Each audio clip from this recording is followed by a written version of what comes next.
Barcelona have started their season in La Liga with two wins, one of them being 3-0 and the other being 3-2, both away because the Camp Nou is not ready yet. But regardless of the results, I do not like what I'm seeing from this team at all. And we can talk about it here directly, tactics wise, because what this season has seemed to me has been essentially just a pickup where they left off at the end of last season, where they weren't really, imposing themselves the way they were at the start of the last season or towards kind of around January to March or the beginning of April. And it was really just a pickup of what happened last season at the end. And it doesn't really feel like a fresh start or, like a team that has had a rest over the summer because they didn't play the Club World Cup.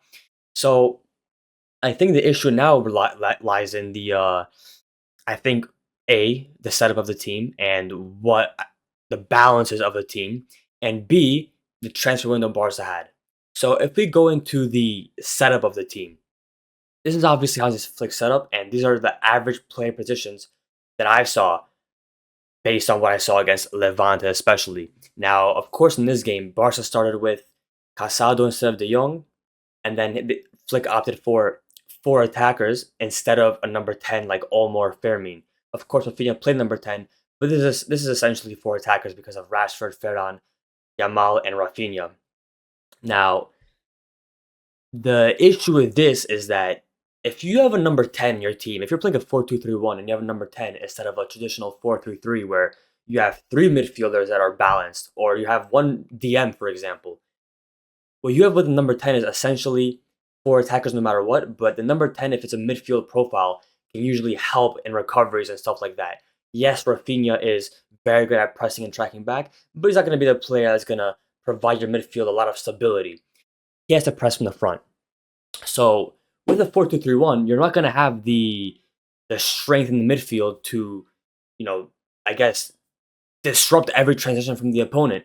But the issue with this Barca setup currently is that it has four attackers as well as only two midfielders. It's one thing to have three defenders, four attackers, and three midfielders, but this has two midfielders only. Now, that's where the first issue lies because once Barca attack here, this is the average position. Now, what's good about the setup, what's actually good about it is that there's a lot of width. What Balde and Rashford provide here are width. And we actually saw that here when Balde and Rashford came off. Look at Barca's width over here on the right side of this screen right here. Look at their width once Balde and Rashford came off. There is nobody on the left side. It's just Yamal and Kunde. Basically the same thing as Yamal and Eric Garcia. You see 14 and 3 for Rashford and Balde. Nobody is there on the left side. Look at how narrow this team is. That's the first issue. But the the good thing is that there is width now on both sides with Rashford being signed. So that's the first thing that Barca's done good in this transfer window is that Rashford provided the width. Now, is he an out-and-out left winger? I wouldn't say so. And that's where Barca did kind of mess up. They didn't sign an actual left winger so that it could allow Rashford to play more as an inside forward and where he, feels he is best. So that's the first issue. But the second issue, actually. But in terms of what happens in the game, I mean, specifically against Levante, Barcelona on the transition was being eaten up. It's one thing to obviously concede transitions. That's always going to happen if you're going to be this aggressive as Barca are. That's one thing. But the way they eat up transition, it's like what I saw was Levante get the ball, and virtually every single transition ended up in a big chance in this area. And this is where the issues arise, especially because when you have four attackers here, and you don't have three midfielders, for example, if Barca were here and Rafinha, let's say, was instead of Rafinha, he was Bernal, and Barca have three midfielders, you have a lot of rotation possibilities now with your wingers and center mids, and you still have essentially a DM that's very good at holding it down. That's why sole pivots, like for example Busquets, like Casemiro, like Conte, these are DMs that can hold it down by themselves, and they don't need to be paired up in a double pivot because they're that good at what they do at sweeping up the transitions. But Barca don't have that. And what was happening was every transition was ending up in a big chance, essentially. Because if you look at the stats over here, you go to the stats, and it was Levante with six big chances.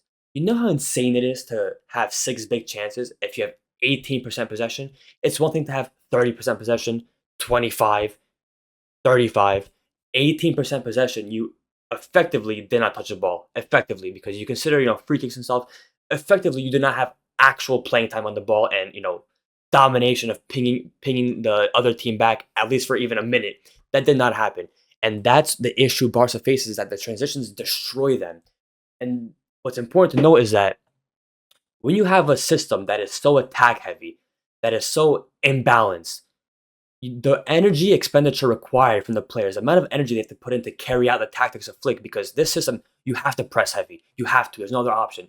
The energy expenditure by the players is not worth it if you're going to end up winning by 1 goal due to a last second own goal away at Levante in the second match day. It is not worth it. I would much rather see a team that is more balanced, have a higher chance of winning by more goals and not lose all the energy of the players than what I saw against Levante and even performance-wise overall against Mallorca. Because we're talking about the second match day here, and they're being destroyed in the transition. This wasn't the case last season at the start. Last season, at the start of the season, Barca was winning so many games by 3-0, 4-0, 5-0, 6-0, 7-0 against Valladolid.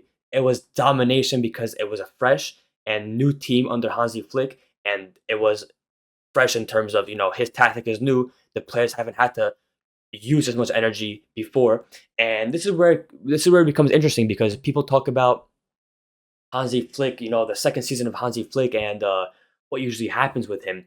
But this theory only, I guess, is backed by his Bayern time, because he's been only assistant manager for Germany before that.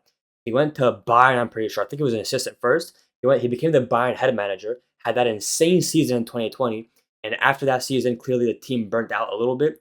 And then, he went to Germany, and whatever happened there happened. So this is Hansi Flick's only second season with the club, and will the theory be proven true? I'm not sure, but it's one of those things that we have to see what happens. And I think that if we go into like 2, 3, 4, 5, 6 weeks of, these types of performances and these types of results against that type of opposition, there's gonna have to be something that's balanced out. There's gonna have to be something where you know, maybe try three midfielders. Maybe try system where's Casado here. I know he's not the best lone pivot by himself. Yeah, he's better in a double pivot. But maybe try something like that, where it's Casado, Pedri, and then maybe Gavi here instead of four attackers, or De Jong, or even Olmo, but playing a bit deeper. Something like that. Of course, what's going to help a lot with this is Bernal coming back. I know he's going to come back from an ACL injury. It's not going to be sunshine and rainbows for the instantly. It's an ACL injury, but he's going to be very important, because his profile, from what I've seen last season before he got injured, was, he was monstrous in preseason and the first 2 or 3 games that he played before he got injured. He was monstrous, and he looks like a player that can hold it down by himself as a single pivot. That's why, since he got injured, not only was I devastated, but I cannot wait for him to be back and in form. Now, yes, even somebody like Gavi, who's been back for almost 9 months now, isn't back completely in the run of things. It's gonna take Bernal some time, but once he is back and back in form or whatever, fully fit, I want to see three midfielders: Bernal, Pedri, and Gavi, or De Jong, or Olmo, or whatever. And I want to see, three attackers. I want to see a bit more balance. And it's going to not only be good to see how a team looks in that way, but it's going to be good to conserve energy without, playing park the bus. So overall, the issue is transitions. And what's important is that once Barca does attack, there's essentially just two center backs here that, even if Levante do get through and behind, whether it's offside or not, because the offside's not going to be called right away, these two center backs have to track back the entire half of the pitch every time, essentially. And that requires a lot of energy. Balde, Eric, or whoever the right back is, the two CMs have to track back very quickly. So there's a lot of energy expenditure once the ball is lost and a transition happens against Barcelona. So it has to be figured out. And the only way I'm seeing right now is balance, because the only other way is that the players have to have insane energy to carry out an intense press and counter press the entire game. And it's not going to happen. I don't see it happening. And it wasn't the case at the end of last season. And, this is where Barca is suffering. You talk about the transfer window. They lost Inigo Martinez. I think even with Inigo, the backline was already thin. They needed to sign somebody else. The fact that they lost Inigo, which was the best defender for Barca last season, I don't know. They didn't sign anybody. They didn't go for anybody. So the backline's already thin.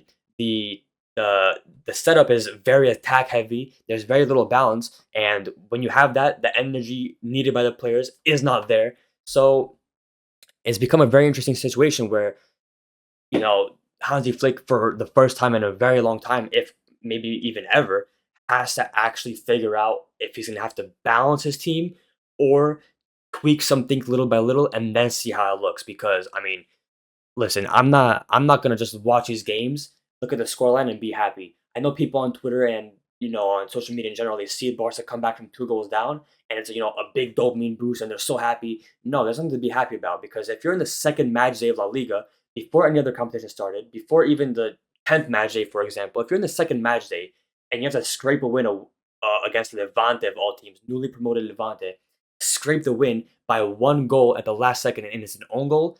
That is not convincing to me. That is not sustainable to me. And even against Mallorca, yes, they won 3-0, but Mallorca had 9 players. They had 2 red cards. And even then, it wasn't a good performance whatsoever.